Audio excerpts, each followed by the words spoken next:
আসসালামু আলাইকুম। এখন দেখবেন সংবাদ শিরোনাম। সংসদ নেতার সভাপতিত্বে চলছে সংসদীয় দলের বৈঠক। স্পিকার, উপনেতা সহ গুরুত্বপূর্ণ বিষয়ে আলোচনা। বৈঠকে বসেছে বিরোধী দলও। ঢালাও সমর্থন আর বিরোধিতার বৃত্ত থেকে বেরোনোর পরামর্শ বিশ্লেষকদের। প্রথম অধিবেশনেই ঠিক হচ্ছে সংস্কার প্রস্তাবের ভবিষ্যৎ। হরমুজের দখল রাখতে মাইন স্থাপনে ইরান। বোমা মেরে সচলের চেষ্টা যুক্তরাষ্ট্রের। হাইফা বন্দরে মিসাইল দেখেছে তেহরান। রেশনিং এর কারণে রাজধানীর ফিলিং স্টেশনগুলোতে ঘন্টার পর ঘন্টা অপেক্ষা। জ্বালানি সংকটের বিরূপ প্রভাব পড়তে পারে ঈদযাত্রায়। এতক্ষণ শুনছিলেন সংবাদ শিরোনাম, এবারে শুনবেন বিস্তারিত। সরকারি দল বিএনপির সংসদীয় দলের বৈঠক চলছে, যার সভাপতিত্ব করছেন সংসদ নেতা ও প্রধানমন্ত্রী তারেক রহমান। জাতীয় সংসদ ভবনে বেলা 11টায় সরকার দলীয় সভাকক্ষে এই সভা শুরু হয়। সভায় আগামীকাল শুরু হতে যাওয়া সংসদ অধিবেশন নিয়ে আলোচনা হবে, আর সেই সাথে প্রথম অধিবেশনের সভাপতি, স্পিকার নির্ধারণ নিয়েও সংসদ নেতা আলোচনা করবেন সংসদ সদস্যদের সাথে। এর আগে সকাল 10টার দিক বিএনপি সহ সরকার দলীয় এমপিরা সংসদ ভবনে আসতে শুরু করেন।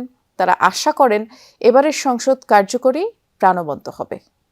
বিধিতে আছে সংসদ চলার আগের দিন একটা সংসদীয় দলের বৈঠক হয়। অধিবেশনে স্পিকার, ডেপুটি স্পিকার, তারপরে সংসদীয় দলের উপনেতা সহ কিছু সংসদীয় কমিটি, এগুলোর একটা প্রাথমিক আলোচনা হবে। আইনগুলো যেন জনগণের সেবায় হয় এবং জনগণ যেন স্বস্তিতে রাত্রে ঘুমাতে পারে, এমন একটি পরিবেশ আমরা তৈরি করতে চাই। সংসদে জুলাই সনদ নিয়ে আলোচনার পর ডেপুটি স্পিকারের বিষয়ে নিজেদের চূড়ান্ত সিদ্ধান্ত জানাবে বিরোধী দল জামায়াত, এমনটাই জানিয়েছেন দলের সেক্রেটারি জেনারেল মিয়া গোলাম পরোয়ার।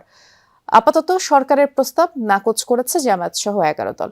এদিকে জামায়াত ইসলামী নেতৃত্বাধীন বিরোধী দলের সংসদীয় কমিটির সভা থেকে এসে বিরোধী দলীয় চিফ হুইপ ও এনসিপির আহ্বায়ক নাহিদ ইসলাম বলেছেন, সংবিধান সংস্কার পরিষদের শপথ নিবে সরকারি দল, এমন প্রত্যাশা বিরোধী জোটের।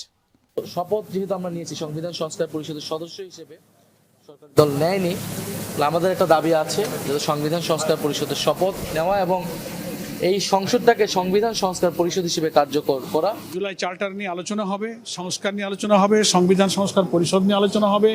দেন leader of the opposition will decide. আমাদের পার্লামেন্টারি মেম্বারদের আমরা নাকচ করেছি বলতে হবে। আমরা এই মুহূর্তে এইভাবে আমরা ডেপুটি স্পিকার তো নিতে চাইনি।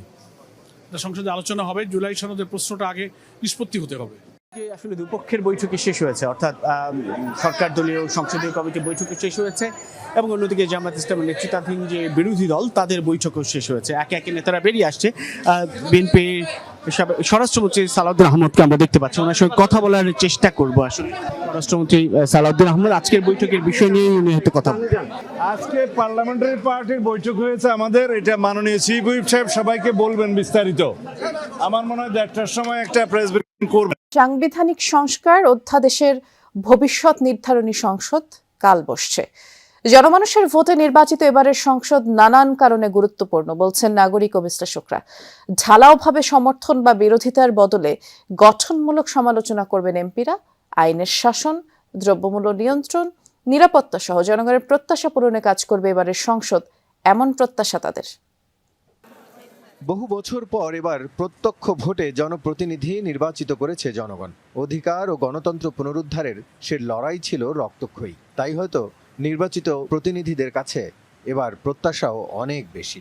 ক্ষমতার চর্চা নয়, মানব সেবার শক্তিশালী কাঠামো তৈরিতে কাজ করবেন সংসদ সদস্যরা, আশা সাধারণ মানুষের। আশা আকাঙ্ক্ষা নিয়ে আমরা ওনাদেরকে নির্বাচিত করেছি। আমরা কিন্তু এখনো বিভিন্ন জায়গায় দেখি যে আপনার কোনো বিরোধী দলীয় কেউ থাকলে তাকে মনে করেন যে এলাকার নেতারা সবাই মিলে আটক করছে। এটা যেন না থাকে। বাজারে গেলে 500 টাকা কোন জায়গা থেকে পকেট থেকে আইবা যায়, এখন ওই দিক দিয়ে একটু দেখা দরকার। যদি তারা ভালো না কিছু করতে পারে তাহলে দেশ ছাড়া পালাতে হবে। জুলাই অভ্যুত্থান পরবর্তী সময়ে সংস্কারের দাবি দেওয়া ছিল অনেক। স্বৈরতন্ত্র ঠেকানো, আইনের শাসন প্রতিষ্ঠা সহ বিভিন্ন দাবিতে গঠিত হয় সংস্কার কমিশন। খাতোয়ারি আমূল পরিবর্তনের সুপারিশ করেন অভিজ্ঞরা। সেসব সুপারিশ তথা সংস্কার প্রস্তাবের ভবিষ্যৎ নির্ধারিত হবে বর্তমান সংসদের হাত ধরে। ফলে নতুন সংসদের গুরুত্ব অনেক বেশি। গত 15-16 বছর নির্বাচন ঠিকভাবে হয় নাই, কোনো শক্তিশালী বিরোধী দল ছিল না। তো এখন মানুষের প্রত্যাশা পরিবর্তন।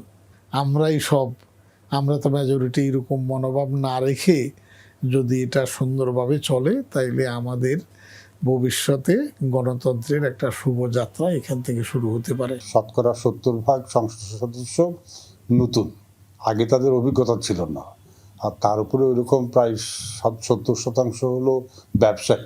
সরকার যা কিছু করে সব কিছু অতি ভালো, অতি ভালো, অতি ভালো, আর বিরোধীরা অতি খারাপ, অতি খারাপ। এর বাইরে কিন্তু কোনো বিশ্লেষণ কেন ভালো কেন খারাপ ওই আলোচনাগুলি হতো না। তো আশা করছি ওই দিক দিয়ে এই সংসদ ভিন্নতর হবে। প্রায় 9 মাস আলোচনা করে জুলাই সনদ প্রণয়ন করেছেন রাজনৈতিক দলের নেতারা। হ্যাঁ ভোটের সংখ্যাগরিষ্ঠতায় যেখানে সমর্থন আছে জনগণের, ফলে জুলাই সনদে চূড়ান্ত কাঠামো পেতে সংসদ সদস্যদের অনুমোদন লাগবে। বিশ্লেষকরা বলছেন, অভ্যুত্থানের পর সাংবিধানিক নিয়ম মেনে সরকার পরিবর্তন ও পরিচালিত হয়েছে, তাই সংস্কারের স্থায়ী রূপ দিতে হলে সাংবিধানিক ধারাবাহিকতা অক্ষুণ্ণ রাখতে হবে। সুপারিশগুলি তো অন্তর্বর্তীকালীন সরকার বাস্তবায়ন করে নাই বললেই চলে, তাই তো? তখন এই সরকার ওইটা কতটা বাস্তবায়ন করবে সেটা। লাগাতার 12তম দিনের মতো ইরান জুড়ে হামলা অব্যাহত রেখেছে যুক্তরাষ্ট্র ও ইসরায়েল। এবার হরমুজ প্রণালীর বিভিন্ন স্থানে ইরানি নৌযান লক্ষ্য করে ব্যাপক বোমা বর্ষণ করেছে ওয়াশিংটন। অঞ্চলটিতে 16টি মাইন বিছানোর জাহাজ ধ্বংসের দাবি করেছে মার্কিন সেন্ট্রাল কমান্ড। একাধিক ক্ষেপণাস্ত্র উৎক্ষেপণ সাইটে বোমারু বিমান দিয়ে বাংকার বিধ্বংসী বোমা ফেলা হয়েছে এবং রাতভর রাজধানী তেহরানে বিমান হামলা চলেছে। এদিকে পশ্চিম ইরানে বিভিন্ন সামরিক স্থাপনায় হামলার ফুটেজ প্রকাশ করেছে ইসরায়েলি প্রতিরক্ষা বিভাগ IDF। তেহরান ও তাবরিজে কমান্ড সেন্টার ধ্বংসের দাবি করেছে তারা। হামলার খবর পাওয়া গেছে কেরমান শহরের একটি এয়ারপোর্টে। যুদ্ধ শুরুর পর ইরানের 10,000-এর বেশি বেসামরিক স্থাপনায় হামলা চালিয়েছে যুক্তরাষ্ট্র ইসরায়েল। 1300-এর বেশি মানুষের প্রাণ গেছে। আবারও ইরানের হামলার টার্গেট হয়েছে ইসরায়েলের হাইফা বন্দর। অঞ্চলটির তেল ও গ্যাস শোধনাগার ও জ্বালানি ট্যাঙ্ক লক্ষ্য করে মুহুর্মুহু মিসাইল ছুড়েছে তেহরান। আক্রান্ত হয়েছে তেল আবিব, জেরুজালেম সহ আরো কয়েকটি শহর। কুয়েতে মার্কিন ঘাঁটি ক্যাম্প রিফজানে হামলার দাবি করেছে তেহরান। ড্রোন ও মিসাইল ছুঁড়েছে বাহরাইন, সৌদি আরবের তেল ক্ষেত্রে। রিয়াদ জানিয়েছে প্রিন্স সুলতান বিমান ঘাঁটিতে হামলার চেষ্টা করেছে তেহরান।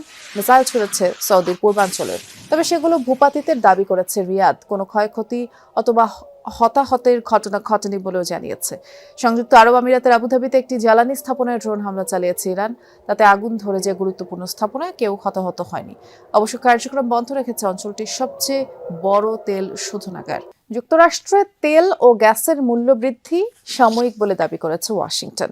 ইরান যুদ্ধের লক্ষ্য পূরণ হলেই জ্বালানির দাম কমে আসবে বলে জানিয়েছে হোয়াইট হাউসের মুখপাত্র ক্যারোলিন লেভিট। মার্কিন জনগণ নিশ্চিন্ত থাকতে পারেন, তেল ও গ্যাসের দামে যে সাম্প্রতিক বৃদ্ধি হয়েছে তা সাময়িক। দীর্ঘমেয়াদে এই সামরিক অভিযান গ্যাসের দাম কমাতে সাহায্য করবে। অপারেশন